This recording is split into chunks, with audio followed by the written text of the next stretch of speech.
में जेके अंबिया इकराम आया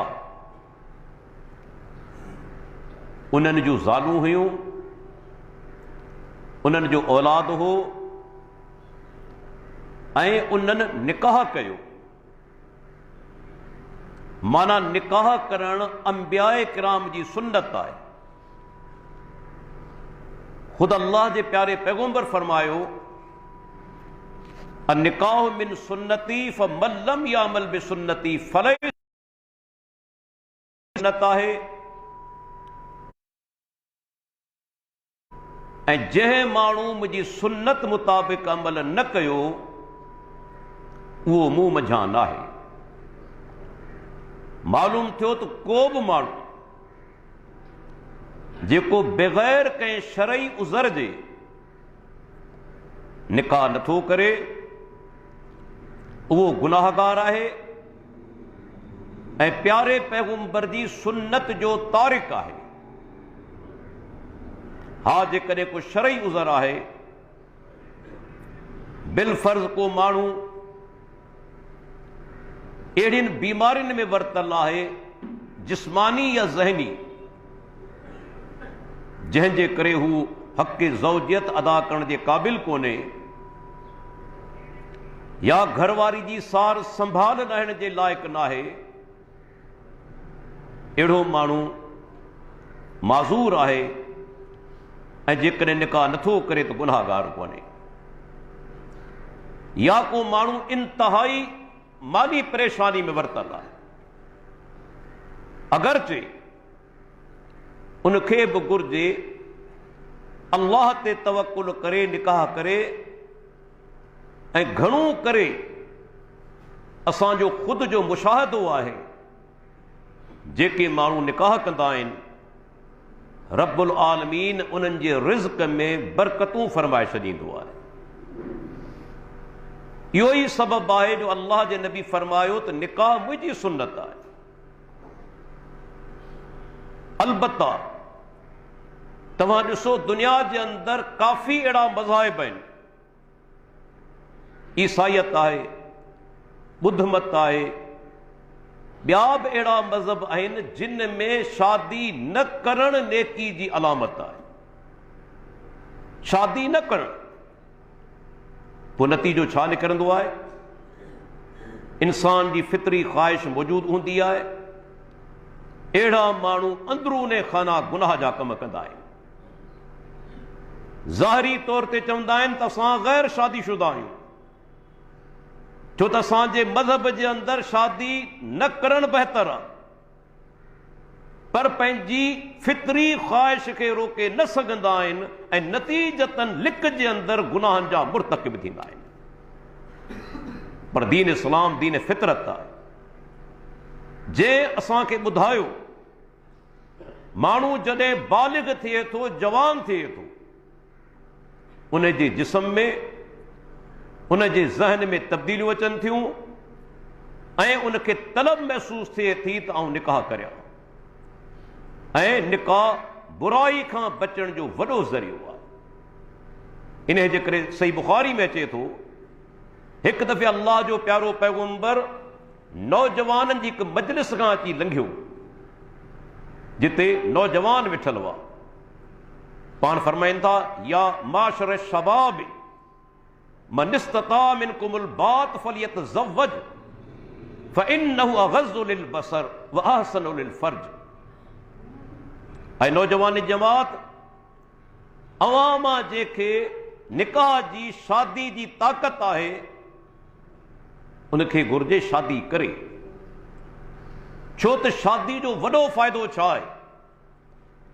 अवां जूं नज़रूं झकियूं थी वेंदियूं, अवां जूं नज़रूं हेठि थी वेंदियूं, बदनिगाही खां तव्हीं बची वेंदा ऐं निकाह तव्हांजी शर्मगाह खे बुछड़ाई खां बचाइण वारी शइ आहे। इहो ई सबबु आहे जॾहिं को शादीशुदा ज़िना कंदो आहे त शरीयत उनजी सज़ा रजम रखी आहे, संसार करण रखी आहे, मौत जी सज़ा रखी आहे। छाजे करे? जॾहिं हू शादीशुदा आहे, पंहिंजी फितरी ख़्वाहिश शरई तरीक़े मुताबिक़ पूरी करे सघे थो त पोइ उन लाइ कहिड़ो जवाज़ आहे जो हराम रस्ता ॻोल्हे थो, हराम कमु करे थो। तंहिंजे करे शरीयत शादीशुदा ज़ानी जे लाइ सज़ाए मौत जी सज़ा मुक़ररु कई आहे। त ही निकाह अल्लाह जे प्यारे पैगम्बर जी सुन्नत आहे। अॻे जेके अंबिया किराम गुज़री विया, अल्लाह ताला फरमाए थो उन्हनि जूं ज़ालूं बि हुयूं, उन्हनि जो बि औलाद हो, ऐं दीन इस्लाम निकाह खे तमामु वॾो दर्जो ॾिनो आहे। अल्लाह ताला सूरह निसा जी आयत नंबर 31 में निकाह जे लाइ लफ़्ज़ आंदा आहिनि मीसाकन गलीज़ा, यानी हिकिड़ो पक्को ऐं पुख्तो अहद, मज़बूत अहद, जेको हक़ीक़त में सिर्फ़ मर्द ऐं ज़ाल जे विच में कोन्हे, बल्कि निकाह ॿिनि ख़ानदाननि जे विच में आहे। इहो ई सबबु आहे जॾहिं शादी थींदी आहे त ॿ अणॼाण अजनबी ख़ानदान क़रीब थी वेंदा आहिनि, ऐं जॾहिं तलाक जी नौबत ईंदी आहे, अल्लाह ताला रहम फरमाए त सिर्फ़ ज़ाल ऐं मुड़ुस धार कोन थींदा आहिनि, बल्कि ॿ ख़ानदान दार थी वेंदा आहिनि। तंहिंजे करे इस्लाम उनखे पुख्तो अहद करार ॾिनो, हत्ता कि अल्लाह जे प्यारे पैगम्बर इन ई निकाह खे सदको करार ॾिनो, घरवारी सां हम बिस्तरी खे सदको करार ॾिनो। ऐं यकीन सां चवां थो, इस्लाम जेको निकाह खे ऐं घरवारी सां हम बिस्तरी खे जंहिं नमूने सां बयानु कयो आहे, दुनिया जे कंहिं मज़हब निकाह खे इहो दर्जो कोन ॾिनो आहे। सदको इबादत आहे न, इन में त को शक कोन्हे, सदको इबादत आहे, माना घर वारी सां हम बिस्तरी करण बि नेकी ऐं इबादत आहे। सहाबा हैरत इज़हार कयो, अल्लाह जा रसूल इहो वरी कीअं? पाण सुगरा फरमाइनि था, मूंखे ॿुधायो, जेकॾहिं इहो कमु हम बिस्तरी के अहिड़ी जाइ ते करे जिते जाइज़ न आहे के गैर औरत सां, त इहा शइ गुनाह ऐं बुराई आहे या कोन्हे?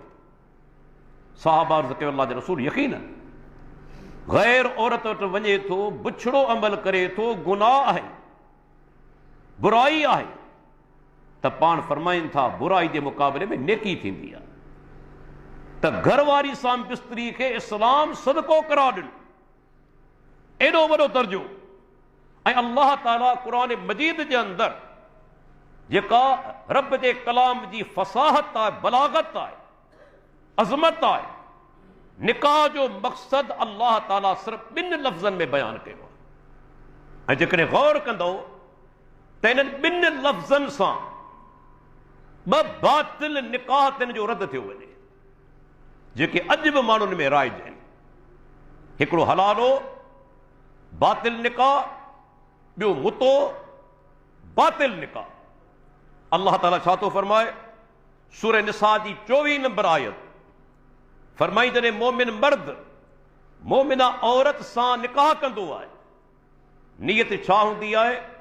मोहसिनीन गैर मुसाफ़िहीन। मोहसिनीन जी माना आहे जंहिं औरत सां निकाह कंदो आहे, नियत हूंदी आहे त इहा औरत मुंहिंजे निकाह जे क़ैद में रहंदी। मोहसिनीन जो लफ़्ज़ निकितो आहे हिसन मञा, अरबी में हिसन चइबो आहे किले खे, किलो दुश्मन खां बचाव जे लाइ हूंदो आहे। हिते इशारो कयो वियो त जॾहिं मोमिन शादी करे के मोमिना औरत सां, इन ई नियत सां करे त इहा औरत हमेशा मुंहिंजे निकाह जे क़ैद में रहंदी, गैर मुसाफ़िहीन। ईअं न हुजे जो पंहिंजो मक़सद पूरो करे, ख़्वाहिश पूरी करे उनखे छॾे ॾे। हाणे भई गौर करियो, हलाले जे अंदरि इहा नियत ई कोन्हे। नियत छा हूंदी आहे? त हिकु राति चंद ॾींहं औरत मां फ़ाइदो वठी उनखे छॾे ॾिबो, नियत आई कोन। इहो ई सबबु आहे, नोट कजो मुंहिंजो नुक़्तो, हलाले करण वारा कॾहिं अलल ऐलान इहो हलाले जो निकाह कोन कंदा आहिनि। अॼु ताईं तव्हां मां कंहिंखे हलाल जे निकाह जो कार्ड मिलियो? कॾहिं दावत मिली? कॾहिं वलीमे में तव्हां शरीक थिया? भई निकाह सां गॾु त वलीमो हूंदो आहे न, पोइ छो था लिकाइनि? संदन ज़मीर मलामत करे थो त हराम कमु आहे, लानती कमु आहे, मतां दुनिया खे ख़बर पवे, तंहिंजे करे लिक में कयो वञे। निकाह अलॻि ऐलान कयो वेंदो आहे, दावतूं ॾिनियूं वेंदियूं आहिनि, वलीमा कया वेंदा आहिनि, छो त हलाल कमु आहे। हलाल कमु माण्हू ज़ाहिर ज़रूर कंदो आहे, हराम कमु माण्हू लिक में कंदो आहे। वरी तव्हां ॾिसो मुते में बि इहा ई ॻाल्हि आहे न, चंद ॾींहं, चंद कलाक, चंद महीना वरी बि औरत खे छॾिणो आहे। अल्लाह ताला इन ॿिनि लफ़्ज़नि में ॿिनि बातिल निकाह जूं धजियूं उॾाए छॾियूं।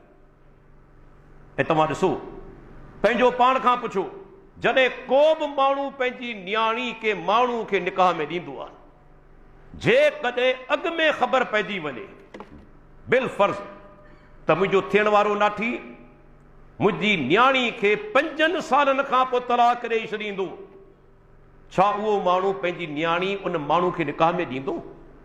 कॾहिं बि न। हालांकि 5 साल वॾो अरसो आहे, कॾहिं कोन ॾींदो। छो तूं ॼाणे थो त हिन माण्हू जी नियत मुंहिंजी न्याणी खे हमेशह में निकाह में रखण जी न आहे। 5 साल हालांकि वॾो अरसो आहे, त सोचो चंद ॾींहं, चंद महीना, चंद कलाक कॾहिं निकाह थी सघे थो? अल्लाह ॿिनि लफ़्ज़नि जे अंदरि बातिल निकाह जो रद्द करे छॾियो, मोहसिनीन गैर मुसाफ़िहीन। ऐं उन खां पोइ दोस्तो, निकाह जी अॻु में ज़िक्र कयुमि त सिर्फ़ु 2 फर्दनि जे अंदरि कोन्हे, 2 ख़ानदाननि जे दरमियान आहे। ऐं उन जे अंदरि सिर्फ़ु जिन्सी ताल्लुक़ मक़सदु कोन्हे। ॾिसो न, अमेरिका यूरोप जे अंदरि शादियूं छो न थियूं वञनि? अक्सर तव्हां ॾिठो हूंदो, चंद महीननि खां पोइ, चंद सालनि खां पोइ शादियूं ख़तमु, तलाक थी वेंदी आहे। वरी माई वञी कंहिं ॿिए मर्द सां निकाह कंदी आहे, मर्द वञी ॿी औरत सां निकाह कंदो आहे। छो? उन्हनि जे नज़दीक शादी सिर्फ़ु जिन्सी ताल्लुक़ जो नालो आहे। पोइ जॾहिं जिन्सी ताल्लुक़ कमज़ोर थींदो आहे, ज़ाल ऐं मुड़ुस पंहिंजूं राहूं अलहदा करे छॾींदा आहिनि। पर इस्लाम अज़ीम दीन आहे। दे असांखे ॿुधायो त ही घरवारी घरवारे जो रिश्तो सिर्फ़ु जिन्सी ताल्लुक़ ताईं महदूद कोन्हे। अल्लाह ताला फरमाए थो, ये घरवारियूं तव्हांजे लाइ इन जे लाइ आहिनि ले तस्कुनू इलैहा, तव्हीं उन्हनि मज़ा सुकून महसूस करियो, सुकून हासिल करियो। अल्लाहु अकबर। तंहिंजे करे इस्लाम इन खे वॾो दर्जो ॾिनो आहे ऐं अल्लाह जे नबी इन खे पंहिंजी सुन्नत करार ॾिनो आहे। बल्कि माण्हू क़ुर्बान वञे अल्लाह ताला जे पाक कलाम जी अज़मत तां, उन जी फ़साद ऐं बलागत तां। जी अॻु में पेश कयमि, मोहसिनीन गैर मुसाफ़िहीन, वरी चंद लफ़्ज़ ॿिया ॿुधंदा हलो। दुनिया जो को किताब शादी खे अहिड़े तरीक़े सां बयान न करे सघियो आहे, ज़ाल ऐं मुड़ुस जे किरदार खे अहिड़े तरीक़े सां चंद लफ़्ज़नि में दुनिया जो को किताब बयान न करे सघियो आहे। क़ुरान बयान कयो आहे, छो त क़ुरान अल्लाह जो कलाम आहे। तॾहिं उन में एॾी फ़साहत आहे, बलागत आहे, वुसअत आहे। अल्लाह ताला फरमाए थो सूरह बकरा जी 187 नंबर आयत, फरमाई हुन्न लिबासुल लकुम व अंतुम लिबासुल लहुन्न। अल्लाह अकबर। उहे औरतूं तव्हांजो लिबास आहिनि ऐं तव्हां उन्हनि जो लिबास आहे। छा रब्बुल आलमीन हिते मुशाबत ॾिनी आहे घरवारी ऐं घरवारे जे तालुक़ खे। उहे औरतूं तव्हांजो लिबास आहिनि, तव्हीं उन्हनि जो लिबास आहियो। हाणे तव्हां कॾहिं गौर करियो, जेके कपिड़ा तव्हांखे हींअर पातल आहिनि, जेको लिबास तव्हांखे पातल आहे, वेही गौर करियो इन जा फ़ाइदा कहिड़ा आहिनि, इन ई लिबास जा फ़ाइदा कहिड़ा आहिनि जेके असांखे जिस्म ते पातल आहिनि। तव्हां ॾिसो, पहिरियों इन जो वॾो फ़ाइदो कहिड़ो आहे, असां जेके बि इंसान वेठा आहियूं, असांजे जिस्म ते इहे कपिड़ा असांजी ओघड़ खे, असांजे ऐबनि खे ढकी नथा। अल्लाहु अकबर। केतिरा माण्हू अहिड़ा हूंदा आहिनि जेके अंदरां इंतिहाई बदसूरत हूंदा आहिनि, पर कपड़ा ऐब ढके छॾींदा आहिनि, कपड़ा ऐब ढके छॾींदा आहिनि। पहिरियों इन्हनि जो फ़ाइदो ऐबनि खे कपड़ा ढकी नथा। माना ज़ाल ऐं मुड़ुस उहे आहिनि जेके हिक ॿिए जा ऐब ढकी। ईअं न हुजे घर वारी मजलिसनि जे अंदरि मुड़ुस जूं कमज़ोरियूं ऐं गिलाऊं कंदी वते, कमज़ोरियूं बयानु कंदी वते, ऐं मुड़ुस वरी दोस्तनि जी मजलिस में घरवारी जूं ग़ीबतूं कंदो वते, उन जूं कमज़ोरियूं ॿुधाईंदो वते। इहा बेवकूफ़ी आहे, अक़लमंदी कोन्हे। जेके माण्हू इहा हरकत कनि था सम्झनि था त असां अक़लमंद आहियूं, पर वॾा जाहिल आहिनि जेके मजलिसनि में घरवारी जी ग़ीबत कनि था, ऐं जेके औरतूं औरतनि जी महफ़िल में मुड़ुसनि जी गिला कनि थियूं। इहे माण्हू बेवकूफ़ आहिनि, जाहिल आहिनि। अल्लाह ताला जेको ॿुधायो त लिबास आहिनि, उन लिबास जो पहिरियों कमु आहे ऐब ढकणु। ॿियो कमु कहिड़ो आहे? तव्हां ॾिसो, इहे लिबास असांखे ज़ीनत ॾियनि था, ख़ूबसूरती ॾियनि था। बाज़ औक़ात आम सूरत जा माण्हू पर जॾहिं बहितरीन लिबास पाईंदा आहिनि केॾा ख़ूबसूरत थी वेंदा आहिनि, केॾा सुहिणा थी वेंदा आहिनि। बहितरीन लिबास पाइण जे करे लिबास ज़ीनत ॾिए थो। घरवारीअ घरवारे जो तालुक बि हिक ॿिए जे लाइ ज़ीनत जो ज़रियो हुजे, सिंगार जो ज़रियो हुजे। ऐं टियों फ़ाइदो कहिड़ो आहे? इहे कपड़ा तव्हांखे सर्दी में सर्दी खां बचाइनि था ऐं गर्मी में तव्हांखे गर्मी खां बचाइनि था। गर्मी में जेकॾहिं कपड़ा न पायूं, डायरेक्ट इहे सिज जा किरण असांजे जिस्म ते किरंदा, नुक़सान पहुचाईंदा। कपड़ा पायूं था, भले उहे सना हुजनि, लेकिन तव्हांखे उन उस खां, उन जे किरणनि खां बचाइनि था। छो तव्हांखे चवंदा आहिनि डॉक्टर, बाबा गर्मी जे ॾींहंनि में मथे ते कपिड़ो रखी हलो, माना कपिड़ो बचाए थो न तव्हांखे, तव्हांखे इन सिज जी शुआइन खां बचाए थो। अॼु सर्दी आहे, ॾिसो हर माण्हू कपिड़ा पायो वेठो आहे, त सर्दी जे अंदरि बि तव्हांजी हिफ़ाज़त, गर्मी जे अंदरि बि तव्हांजी हिफ़ाज़त। इन में इशारो कहिड़ो मिलियो? ज़ाल ऐं मुड़ुस उहे आहिनि जेके कहिड़ा बि हालात हुजनि, चाहे ॾुखिया हालात हुजनि, तकलीफ़ वारा हुजनि, तॾहिं बि हिक ॿिए खे सहारो ॾिए, हिक ॿिए खे सहारो ॾिए। तकलीफ़ जे हालात में बि, ॾुखियनि हालतनि में बि, ऐं मुश्किल हालात में बि, ऐं सुख जे अंदरि बि। उहा ज़ाल बि कहिड़ी ज़ाल आहे? मुड़ुस वीचारो माली तौर ते परेशान थिए, बीमार थिए, छॾे हलियो वञे, छॾे हली वञे। ऐं उहो मुड़ुस बि कहिड़ो मुड़ुस आहे? घरवारी वीचारी बीमार थिए, उनखे तलाक ॾेई छॾे या माइटनि जे घर मोकिले छॾे। अल्लाहु अकबर, इहा वॾी गद्दारी आहे। उन अहद सां, निकाह हिकिड़ो अहद आहे, उन अहद सां गद्दारी आहे जो तकलीफ़ जी सूरत में माण्हू पंहिंजे लाइफ पार्टनर खे, पंहिंजे रफ़ीक खे छॾे ॾे। अल्लाहु अकबर। दोस्तो, क़ुरान एतिरे क़दुरु अहमियत ॿुधाई आहे इन ई ज़ाल ऐं मुड़ुस जे तालुक जी, अज़दवा जी तालुक जी। उन खां पोइ मुख़्तसर वक़्त जे अंदरि ॿुधाईंदो हलां, असांजे मुआशिरे जे अंदरि माण्हुनि खे ख़बर बि कोन्हे त मुड़ुस जा ज़ाल ते कहिड़ा हक़ आहिनि, ज़ाल जा मुड़ुस ते कहिड़ा हक़ आहिनि। हा, मुख़्तसरन महदूद टाइम जे अंदरि ॿई तव्हांखे ॿुधायां थो, ऐं हर माण्हू पंहिंजे ज़हन में विहारे, हर माण्हू कोशिश करे अल्लाह अल्लाह जे रसूल जेके फ़रामीन आहिनि उन मुताबिक़ अमल करे। सभ खां पहिरीं त मुड़ुस जो घरवारी ते कहिड़ो हक़ आहे? अल्लाह ताला क़ुरान मजीद में हिकु जॻह ते फरमायो, अर्रिजालु क़व्वामून अलन निसा, अर्रिजालु क़व्वामून अलन निसा। मर्द जेके आहिनि से औरतनि ते हुक्मरान बि आहिनि, हाकिम बि आहिनि। छो त अल्लाह ताला हिकिड़ो घर जेको इदारो आहे उनजो हुक्मरान मर्द खे कयो आहे। यादि रखी छॾियो, दुनिया जो को बि मुआशिरो, को बि मुल्क, जेकॾहिं उन में सभु माण्हू हुक्मरान बणिजी वञनि, कॾहिं मुल्क कोन हलंदो। जेकॾहिं कंहिं ॻोठ में सभु चङा मुड़ुस बणिजी वञनि, कॾहिं ॻोठ हलंदो? इहो निज़ाम आहे अल्लाह जे तरफ़ां। कंहिं मुल्क जे अंदरि सभु वज़ीर आज़म थींदा, मुल्क कोन हलंदो। कंहिं ॻोठ जे अंदरि सभु चङा मुड़ुस थींदा, ॻोठ जो निज़ाम कोन हलंदो। लाज़मी हिकिड़े माण्हू खे अॻुवान करणो पवंदो। हीउ घर बि हिकिड़ो यूनिट आहे, इहो बि नंढड़ो घर हिकिड़ो मुल्क आहे। इन जो अॻवान मर्द थींदो, औरत न। रब्बुल आलमीन छो मर्द खे दर्जो ॾिनो? आम तौर ते मर्द जिस्मानी लिहाज़ खां ऐं ज़हनी लिहाज़ खां औरतनि खां मथबर हुआ, मथां हुआ। तव्हां ॾिसो, शायदि एक्सेप्शनल इस्तस्नाई अहिड़ा वाक़ियात हूंदा आहिनि का औरत मर्द खां ज़्यादा ताक़तवर हुजे, के औरतूं मर्दनि खां ज़्यादा ज़हीन हुजनि, लेकिन उमूमी तौर ते इन जनरल हमेशा मर्द औरत खां ताक़तवर बि आहे ऐं वधीक ज़हीन बि। ऐं बेदीननि जा मिसाल ॾींदुसि जेके इस्लाम सां तालुक़ नथा रखनि, मुस्लमान जा न। ही तव्हांजो नोबल प्राइज़ विरायो वञे थो, मुख़्तलिफ़ सब्जेक्ट्स ते विराईंदा आहिनि। जंहिं कमु बहितरीन कयो आहे तिब जे अंदरि, केमिस्ट्री जे अंदरि, इकोनॉमिक्स जे अंदरि, फिज़िक्स जे अंदरि, पीस जे अंदरि, लिटरेचर जे अंदरि, उहो हर साल ॾींदा आहिनि। पर कॾहिं हिस्ट्री खणी ॾिसो, 1901 खां शुरू थिया आहिनि, ही 2021 आहे।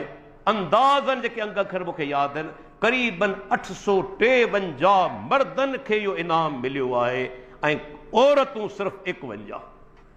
फ़र्क़ु बि ॾिसो न। छा विराइण वारा मौलवी हुआ? तव्हां चवंदा आहियो तासुब आहे, औरतुनि खे मौक़ा नथा ॾिना वञनि। अमेरिका यूरोप में औरतुनि खे फुल मौक़ा ॾिना विया आहिनि, पर अॼु बि औरतूं मर्दनि जे बराबरि कोन्हे। छो त अल्लाह फ़र्क़ु रखिया आहिनि। इहे इनबॉर्न आहिनि, पैदाइशी आहिनि। मुकम्मल मौक़ा मिलिया आहिनि औरतुनि खे अमेरिका यूरोप जे अंदरि, अॼु बि मर्दनि खां घटि आहिनि, उन जूं पघारूं बि घटि आहिनि। अमेरिका जहिड़ो मुल्क अॼु ताईं औरत सदर न थी सघी आहे। सोचियो, किथे 51, किथे 853। ही छाजो सबूत आहे? रब्बुल आलमीन मर्दनि खे ज़हनी सलाहियतूं बि ज़्यादा ॾिनियूं आहिनि, मर्दनि खे जिस्मानी ताक़त बि ज़्यादा आहे। बाद औक़ात औरतूं जेके वञनि थियूं रांदि जे अंदरि, उन्हनि जा रिकॉर्ड जेके हूंदा आहिनि से ईअं चइजे मुल्की लेवल ते मर्द टोड़े छॾींदा आहिनि। होॾां इंटरनेशनल लेवल जो रिकॉर्ड, होॾां मुल्की रिकॉर्ड मर्दनि जो बहितर हूंदो आहे। इहो सबूत आहे त अल्लाह ताला मर्द खे ज़्यादा ताक़त बि ॾिनी आहे, जिस्मानी ऐं ज़हनी। तंहिंजे करे रब्बुल आलमीन मर्द खे हुक्मरान बनायो आहे। जेकॾहिं औरत बि गॾो गॾु हुक्मरान बणिजी वञे, टकराव थींदो, ऐं जॾहिं टकराव थींदो, सही सिधी ॻाल्हि आहे, नतीजो निकिरंदो फ़साद फितरो। त औरत जे लाज़िम छा थियो? सब खां पहिरीं ॻाल्हि मुड़ुस जी इताअत करे। अल्लाह ताला क़ुरान मजीद जे अंदरि हिकु जॻह ते नेक औरतुनि जूं सिफ़तूं बयान कयूं। फरमाई फ़स्सालिहातु कानितातुन हाफ़िज़ातुन लिलग़ैब। अल्लाह अकबर, छा क़ुरान जी अज़मत आहे। फ़स्सालिहातु फरमाई जेके औरतूं आहिनि से नेकोकार हुजनि, नेकोकार हूंदियूं आहिनि, बदकार कोन हूंदियूं आहिनि। ऐं अल्लाह जे नबी जेको मक़ाम ॾिनो औरत खे, मूंखे ॿुधायो अहिड़ो मक़ाम दुनिया में कंहिं ॿिए मज़हब ॾिनो आहे? पान फरमाए त अद्दुनिया कुल्लुहा मताउन।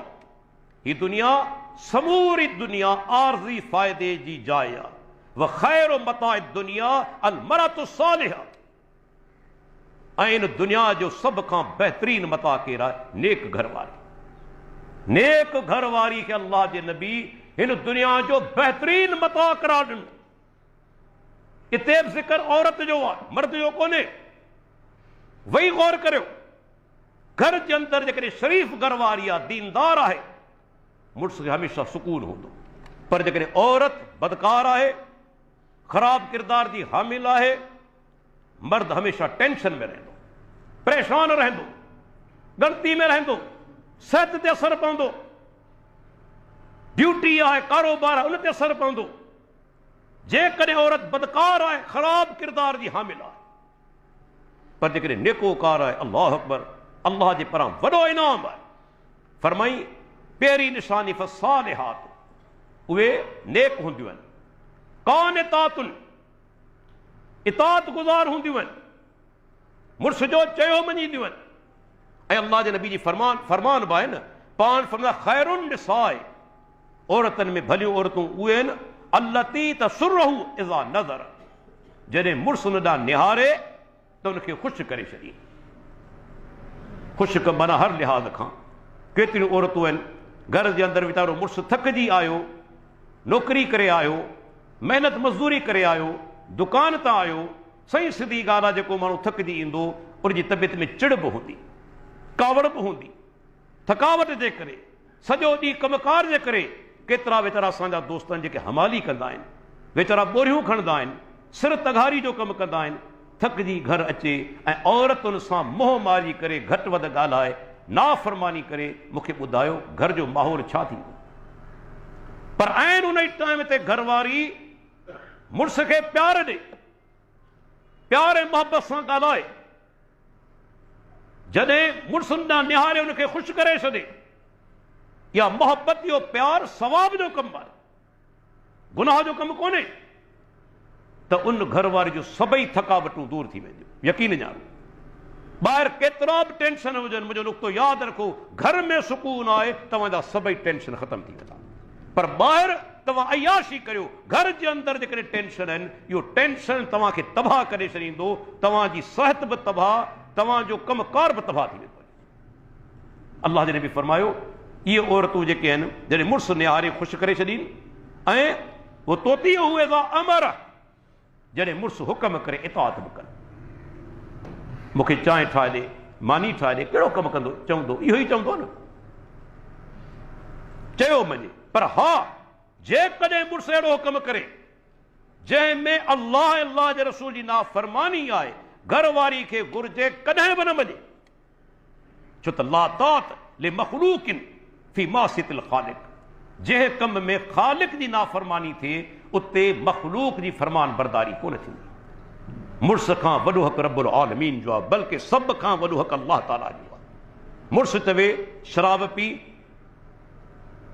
नाहितात करणी, मुड़ुस चवे बेपर्दा थी वञ, अहिड़ा बि आहिनि, हलूं था पार्टी जे अंदरि फलाणी शादी में, माण्हू छा चवंदा जेकॾहिं पर्दो करे हलंदी, दकियालूस आहिनि, पुराणी ज़हनियत ते हामिल आहिनि, बेपर्दा थी हल, औरत खे इताअत न आहे करणी।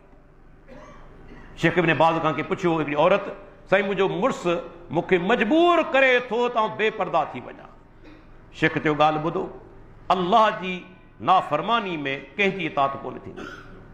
उनखे सम्झायो, नथो सम्झे त अहिड़े मुड़ुस खां खुला वठी वञो, गॾु रहण न आहे उन सां जाइज़।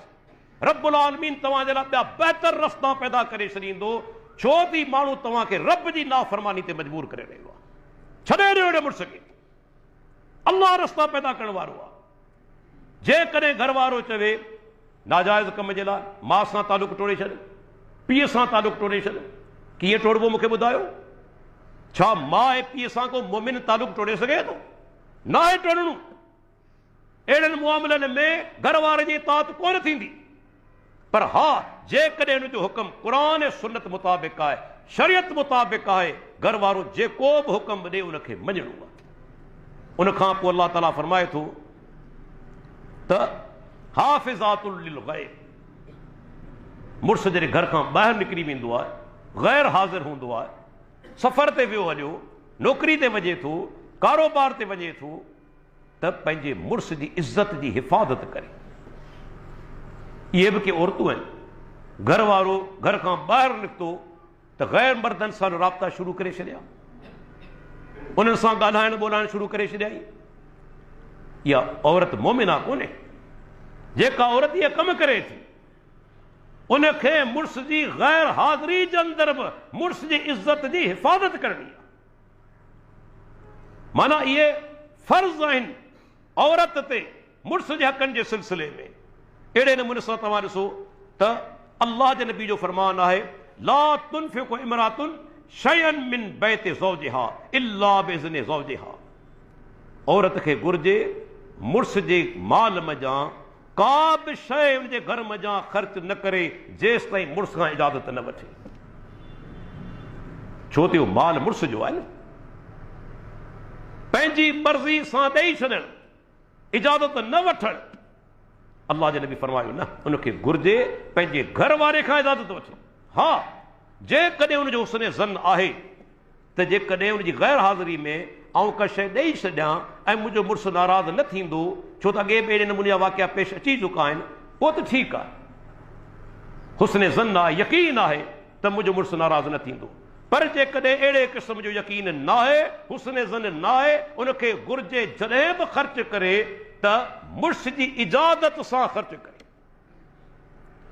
इहो बि मुड़ुस जो हक़ आहे। उन खां पोइ तव्हां ॾिसो, अल्लाह जे नबी फरमायो त जॾहिं घर वारो पंहिंजी घरवारी खे हम बिस्तरी लाइ सॾे, हिकु हदीस जा लफ़्ज़ आहिनि, भले तंदूर ते छो न वेठी हुजे, उनखे जवाबु ॾियणो आहे। बाज़ औरतूं नाफ़रमानी कंदियूं आहिनि, इनकार करे छॾींदियूं आहिनि। इते ॿ ॻाल्हियूं आहिनि। जेकॾहिं वाक़ियतन वीचारी औरत बीमार आहे, जिस्मानी तौर ते, कॾहिं ज़हनी तौर ते उनखे को ग़म आहे, का तकलीफ़ आहे, मूड उनजो न आहे, इंसान आहे, इनकार करे थी, त घर वारे खे बि उनजो अहसासु करणु घुरिजे। हू मशीन कोन्हे, इंसान आहे। पर जेकॾहिं इहे उज़र न आहिनि, ॼाणी वाणी करे इनकार करे थी, छो त हम बिस्तरी जीअं घर वारे जो हक़ आहे, घरवारी जो बि हक़ आहे, ॿिन्ही जो हक़ आहे। इनकार करे थी, अल्लाह जो प्यारो पैगंबर फरमाए थो, अल्लाह जा मलाइक सॼी राति उन औरत ते लानत कंदा रहनि था, सॼी राति। पाण फरमाइनि था, जेकॾहिं तंदूर ते वेठल आहे, तॾहिं बि उनखे घुर्जे मुड़ुस जो चयो वञे, इताअत करे, छो त इहो घर वारे जो वॾो हक़ आहे, घर वारे जो वॾो हक़ आहे। हम बिस्तरी करण जो हक़ औरत खे इनकार न आहे करणो, सवाइ जेको सुभाणे के शरई उज़र जे। अहिड़े नमूने सां पाण सगुरा फरमाइनि था, हिकिड़ो मुड़ुस जो इहो बि हक़ आहे त घर वारी घर जे अंदरि के अहिड़े माण्हू खे अचणु न ॾे जंहिंखे संदसि घर वारो नापसंदि कंदड़ हुजे। घर वारे खे उहो माण्हू नापसंदि आहे, उनजे बावजूदि उनखे घर में अचणु ॾे थी, नतीजो छा थींदो?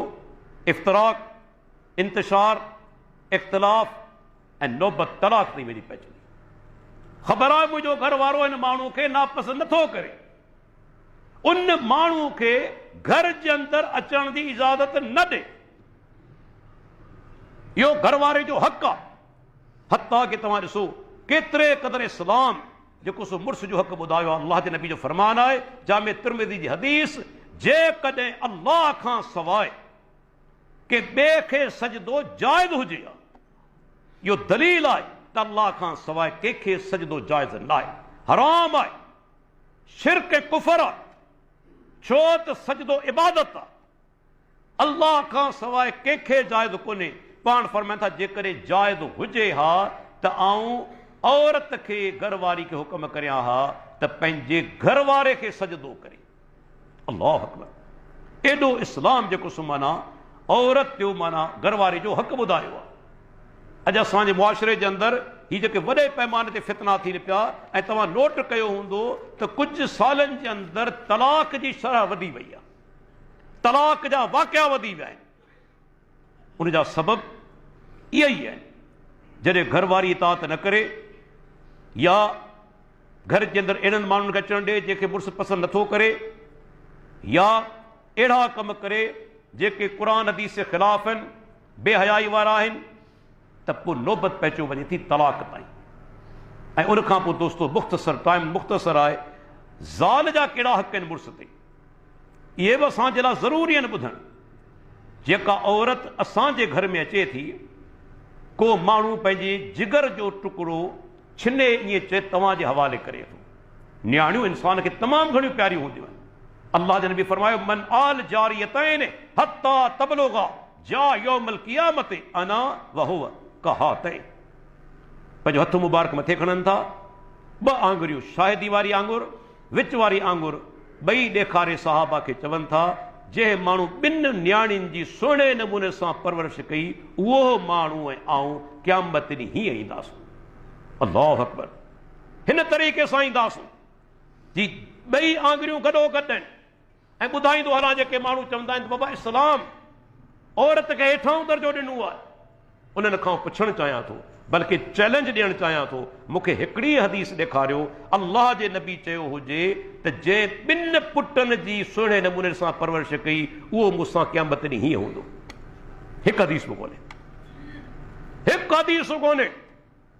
या औरत जो दर्जो, न्याणी जो दर्जो जेको अल्लाह जे प्यारे पैगंबर ॾिनो आहे, दीन इस्लाम ॾिनो आहे, त औरत जेका तव्हांजे घर में अचे थी, घरवारी थी, पंहिंजा भाइर छॾियो अचे, भेणूं छॾियो अचे, पीउ छॾियो अचे, माउ छॾियो अचे हिकिड़े अजनबी माहौल जे अंदरि, त घर वारे ते लाज़िम आहे उनजो ख़्यालु रखे। अल्लाह जे नबी खां जॾहिं पुछियो वियो, साईं सभ खां भलो मोमिन कहिड़ो आहे? पाण फरमाइनि था, ख़ियारुकुम ख़ियारुकुम लिनिसाइहिम, तव्हां में सभ खां भला उहे आहिनि जेके पंहिंजी घर वारियुनि जे लाइ भला आहे, जेके पंहिंजी घर वारियुनि जे लाइ भला आहे। हिकु जॻह ते फरमाइनि था, ख़ैरुकुम ख़ैरुकुम लिअहलिही व अना ख़ैरुकुम लिअहली। पाण फरमाए तव्हां में सभ खां भला उहे आहिनि जेके पंहिंजे घर वारनि जे लाइ भला आहिनि। ख़ैरुकुम ख़ैरुकुम लिअहलिही, जेके पंहिंजे अहल जे लाइ सभ खां भला आहिनि। व अना ख़ैरुकुम लिअहली, ऐं आऊं पंहिंजे घर वारनि जे लाइ सभ खां भलो आहियां, सभ खां भलो आहियां। अल्लाह जो प्यारो पैगंबर, तव्हां ॾिसो केतिरे क़दुरु पंहिंजी घर वारियुनि सां प्यार सां पेश ईंदा हुआ। थी सघे थो असांजा माण्हू सम्झनि त यार अल्लाह जे नबी इहो कमु कीअं कयो, छो त बाद माण्हू असां में एतिरा ख़ुश्क मिज़ाज थी चुका आहिनि, उहे सम्झंदा आहिनि त घर वारी ऐं घर वारे जो रिश्तो सिर्फ़ु हिकिड़ो मशीनी रिश्तो आहे। ईअं कोन्हे, इस्लाम दीन फितरत आहे। हिकु दफ़े पाण छोकिरा सफ़र में हुजनि, सैयदा आयशा रज़ी अल्लाह अन्हा गॾु हुजे, पाण पंहिंजा आयशा अचो पाण डोड़ में मुक़ाबिलो करियूं, डोड़ में मुक़ाबिलो करियूं अबू दाऊद सही सनद सां। पोइ छा था कनि, पाण बि डोड़ लॻाइनि था, सैयदा आयशा रज़ी अल्लाह अन्हा डोड़ लॻाए थी, पाण अॻिते निकिरी वई, छो त नौजवान हुई, वज़न बि हल्को हो। पर बाद में जॾहिं कुझु साल गुज़रिया, सैयदा आयशा रज़ी अल्लाह अन्हा जो वज़न वधी वियो। अल्लाह जे नबी फरमाया, आयशा अॼु बि डोड़ लॻायूं, डोड़ लॻाइनि था, पाण सुगुर अॻिते निकिरी विया। पाण पंहिंजा आयशा हीउ अॼोको ॾींहुं उन ॾींहं जो मुक़ाबले जो जवाबु आहे। अॼु मूं तोखे जवाबु ॾिनो आहे, उन ॾींहुं जॾहिं तूं मूंखे मारियो हो, अॼु आउं तोखां अॻिते निकिरी वियो आहियां। हीउ अबू दाऊद जी हदीस सही सनद सां, इस्लाम को ख़ुश्क मज़हब कोन्हे। घर वारी सां प्यार सां पेश अचणु, प्यार वारियूं ॻाल्हियूं करणु, अहिड़ो माहौल पैदा करणु, इहो पसंदीदा, छो त हिन सां मोहबत वधे थी। उन खां पोइ तव्हां ॾिसो, पाण सगोरनि औरतनि खे शीशे सां मुशाबत ॾिनी। पंहिंजी घर वारियूं वठियो पिया वञनि, सफ़र ते आहिनि, सही बुखारी जी हदीस आहे, अंजशा नाले हिकिड़ो माण्हू उठनि खे हलाए रहियो आहे, उठनि खे हलाए रहियो आहे, पाण बि उठनि ते वेठल आहिनि, उठ ते, ऐं अज़वाज मुतहरात बि उठनि ते वेठल आहिनि। तेसि ताईं हुन कुझु अरबी में अशार जुंगारणु शुरू कया, त उठ तेज़ हलणु लॻा, उठ तेज़ हलणु लॻा, जानवर ते असरु थिए थो आवाज़ जो, उहे तिखा हलणु लॻा। त पाण फरमाइनि था, वहक या अंजशतो, ऐं अंजशा तो ते अफ़सोस आहे, रुवायदक शौकन बिल कवारीर, ही जेके शीशा तो ते वेठल आहिनि तिन खे आहिस्ते हलण ॾे, इहे आहिस्ते खणी हल, जेके शीशा तो ते वेठल आहिनि। इते अज़वाज मुतहरात खे अल्लाह जे नबी शीशनि सां तशबीह ॾिनी, छो औरत जी जिस्मानी लिहाज़ खां नाज़िक हूंदी आहे, ज़हनी लिहाज़ खां बि उहा तमामु नफ़ीस नाज़िक हूंदी आहे। तंहिंजे करे अल्लाह जे नबी खेनि शीशनि सां तशबीह ॾिनी। अहिड़े नमूने सां तव्हां ॾिसो, दीन इस्लाम असांखे इहो बि ॿुधायो आहे, अल्लाह ताला क़ुर में फरमाए थो, सूरह निसा जी 19 नंबर आयत, वआशिरुहुन्न बिल मारूफ, तव्हां पंहिंजी घर वारियुनि सां सुहिणे नमूने सां हलो, अखलाक सां हलो।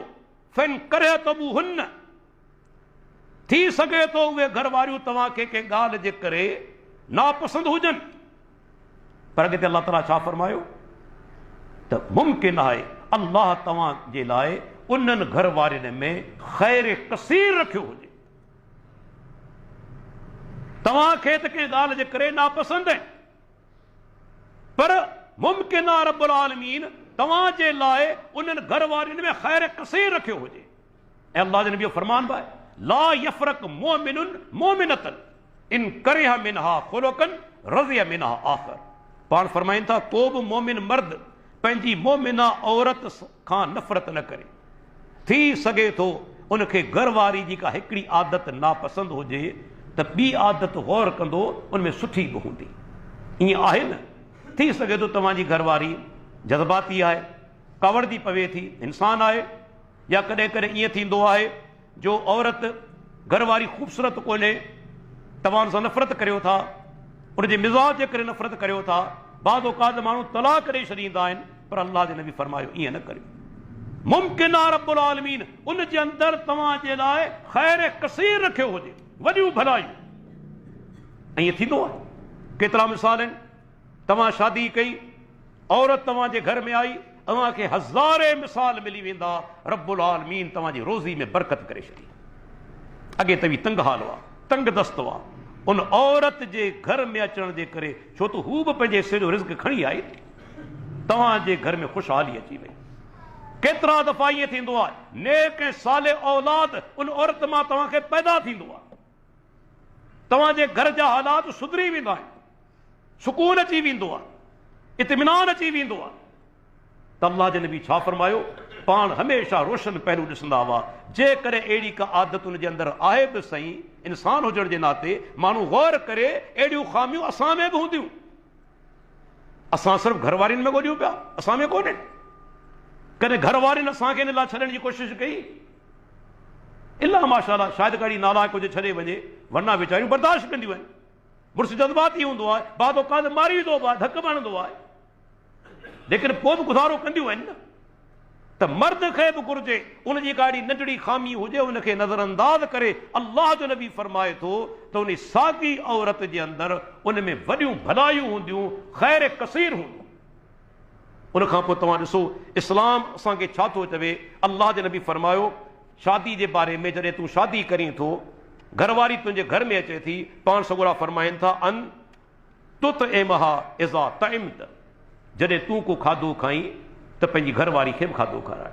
असां मां के अहिड़ा आहिनि, पाण ज़ालिम रोज़ाने होटल ते वञी फिराई गोश्त खाईंदा आहिनि, ॿाकरा गोश्त मच्छियूं, ऐं घरवारी वीचारी ते चटणी ते गुज़ारो पई करे। ॿुधी नथा मरो? हीअ तव्हांजी माना घरवारी जी इज़त। पाण होटलनि ते मानी खाओ, घरवारी वीचारी लस्सी ऐं चटणी था मानी खाए। प्यारो पैगंबर छा थो चवे, जेको तूं खाईसि हुनखे खाराए। जेकॾहिं होटल ते खाओ था हज़ारे रुपया ख़र्च करे, त घर में बि हुनखे साॻियो खाधो खाराए। इहो को इंसाफ़ आहे? तव्हीं बहितरीन खाधा खाईंदा वतो ऐं उहो वीचारी चटणियूं खाए, खीर सां मानी खाए, लस्सी सां मानी खाए। अॻिते फरमाइनि था वतक्सूहा इज़ा इक्तसैत, जॾहिं तव्हां कपिड़ा पायो था त उन्हनि खे बि कपिड़ा वठी ॾियो। तव्हां पंहिंजे लाइ कपिड़ा वठो था, घरवारी खे कपिड़ा सुठा वठी ॾियो। वला तज़रिबिल वजह, कॾहिं अहिड़ो को मौक़ो अची वञे, इंसान आहे कॾहिं कॾहिं कावड़जी पवंदो आहे, अल्लाह जे नबी फरमायो उनजे चेहरे ते धक न। हिकु हदीस में चए थो अहिड़ो धक बि न हुजे जंहिंसां ज़ख़्म पइजी वञे, निशान पइजी वञनि, चेहरे ते बि धक न। इहा इंतिहाई हालत आहे, कॾहिं कॾहिं पेश ईंदी आहे। इस्लाम हिमत अफ़ज़ाई कोन थो करे त घरवारी खे धक हणो, पर कॾहिं अहिड़ी नौबत अची वेंदी आहे त पोइ चेहरे ते धक न हणे। ऐं पाण फरमाइनि था ॿियो, उनखे घटि वधि न ॻाल्हाए, गार गंद न करे, ख़राब ज़बान इस्तेमालु न करे पंहिंजी घरवारी जे बारे में। ऐं जेकॾहिं मूंखे ॿुधायो तव्हां पंहिंजे घर जे अंदरि पंहिंजी ज़ाल खे गार गंद कंदा, तव्हांजे औलाद ते असरु कहिड़ो पवंदो? त अम्मा जी इज़त इहा आहे, मुंहिंजी वालिदा जी इज़त इहा आहे।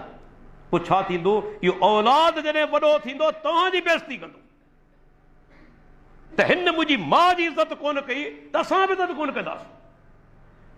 तंहिंजे करे पंहिंजी घरवारी खे गार गंद करणु इहो इंतिहाई गंदो कमु आहे, कि मोमिन जो कमु कोन्हे।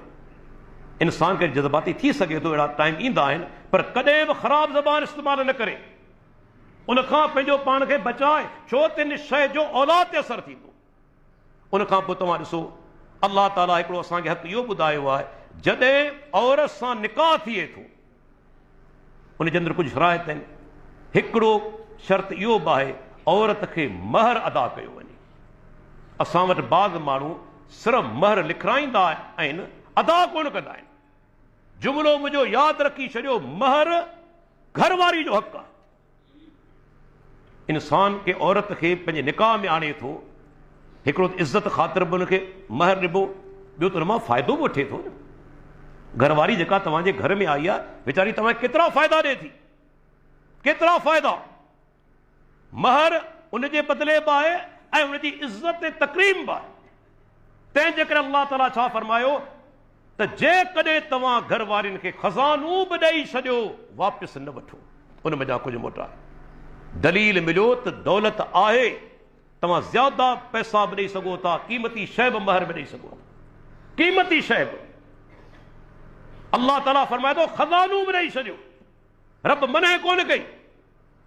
जेकॾहिं तव्हां में इस्तिताअत आहे, ताक़त आहे, तव्हां खज़ानो बि ॾेई सघो था, लखे रुपया बि ॾेई सघो था। पर जेकॾहिं को ग़रीब आहे, इस्लाम कहिड़ो अज़ीम दीन आहे। पाण छोकिरा वेठा आहिनि, हिकिड़े सहाबी निकाह जी माना तलब कई, अल्लाह जे रसूल निकाह करणु चाहियां थो। पाण फरमाइनि महर लाइ तो वटि कुझु आहे? चए अल्लाह जे रसूल आहे त कुझु कोन। पाण फल तमिस वलो कान ख़ातमन मिन हदीदिन, उथी वञ ॻोल्ह का लोह जी मुंडी तोखे मिले थी। इन मां दलील मिलियो त बाद औकात लोह जी मुंडी बि महर में ॾेई सघिजे थी। लोह जी मुंडी सिर्फ़ पैसा कोन्हे जी। हिकिड़ो मज़हब असां वटि चवे थो महर में सिर्फ़ पैसा ॾिबा। मूंखे ॿुधाए, हदीस आहे न, तव्हांजे मज़हब जो रत हदीस मञा थी वियो। अल्लाह जे नबी फरमायो मुंडी वञी तलाश कर। जिथे मुंडी बि कोन्हे, पोइ पाण फरमाईंदा तोखे क़ुरान जूं कुझु सूरतूं यादि आहे न? चए अल्लाह जे रसूल हाओ। पाण फरमाईंदा इहे सूरतूं पंहिंजी घरवारी खे यादि कराए छॾ। दलील छा मिलियो त अहिड़ा ग़रीब हुआ जिन महर में क़ुरान जूं सूरतूं घरवारी खे यादि करायूं। ही पैसो कोन्हे, बल्कि बाद औकात तव्हां ॾिसो अल्लाह जे प्यारे पैगंबर सैयदा सफ़िया रज़ी अल्लाह अन्हा सां जॾहिं निकाह कयो, महर छा मुक़ररु कनि था? संदन आज़ादी, घरवारी जी आज़ादी खे पाण महर मुक़ररु कनि था। सैयदा उम्मे सुलैम निकाह कयो सहाबी सां। उहो सहाबी पहिरियां ई जो कुझु माना मुस्लमान कोन हो, बाद में मुस्लमान थियो। मुस्लमान थियो सैयदा उम्मे सुलैम जॾहिं मुसलमान थियो, हुन सां निकाह करे थी त छा थी करे?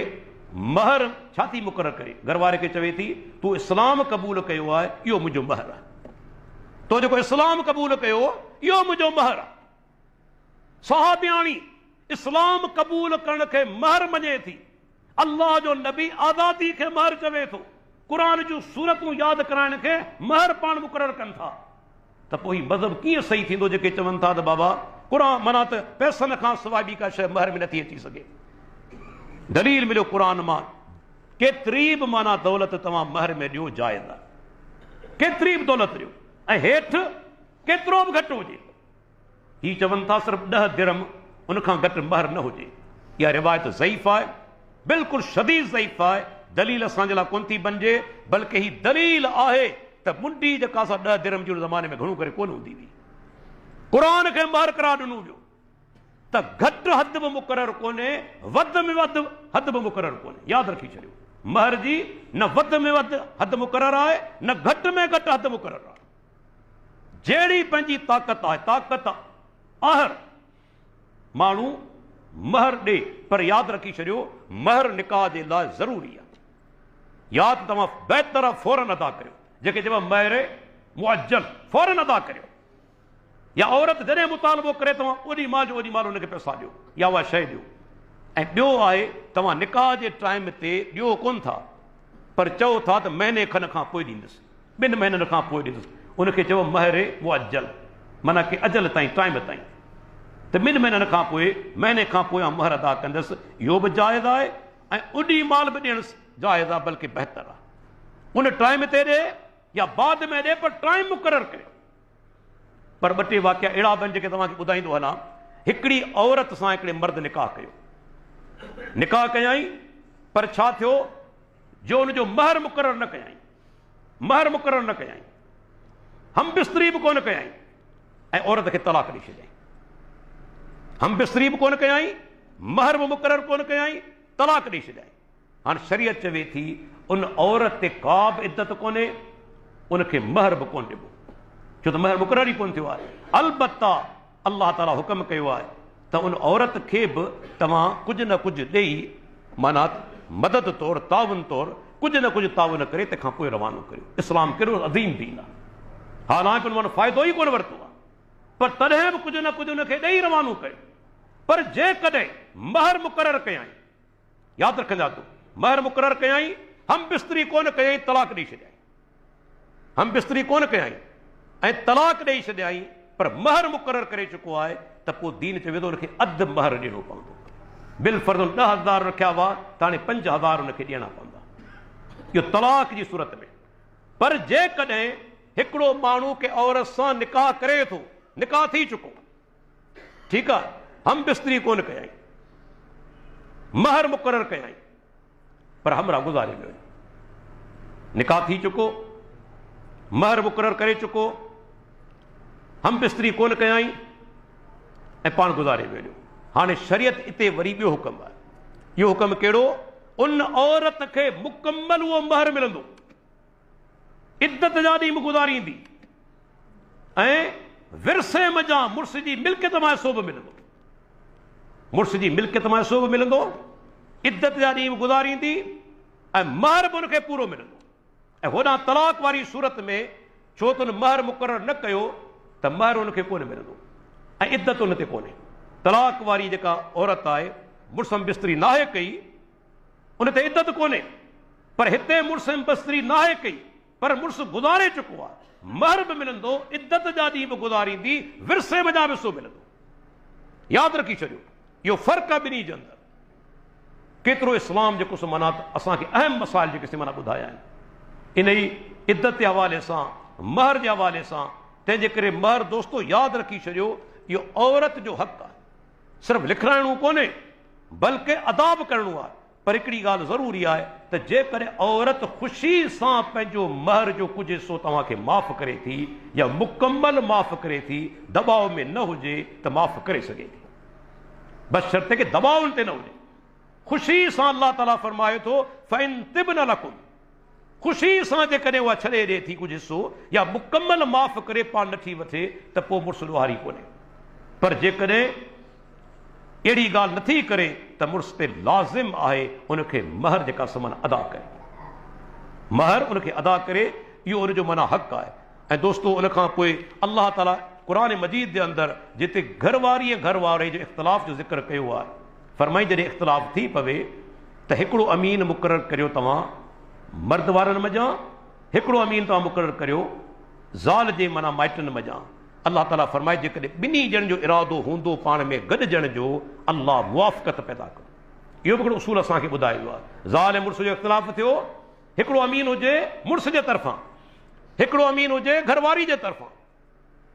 अल्लाह ताला फरमाए थो जेकॾहिं नियत अथनि इस्लाह करण जी, अल्लाह ॿिन्ही जे दरमियान मुवाफ़क़त पैदा कंदो जेकॾहिं नियत। पर हिते हिकिड़ो क़ुर ॿिनि लफ़्ज़नि में जेको जुमिलो चयो आहे न आहे त निकाह जे बारे में, पर यादि रखी छॾियो पूरी इंसानी ज़िंदगी जे लाइ इहो जुमिलो आहे। अल्लाह ताला फरमाए थो वसुल्ह ख़ैर, ॻंढ ॾेई छॾियो, जुमिले खे ॻंढ ॾेई छॾियो, वसुल्ह ख़ैर।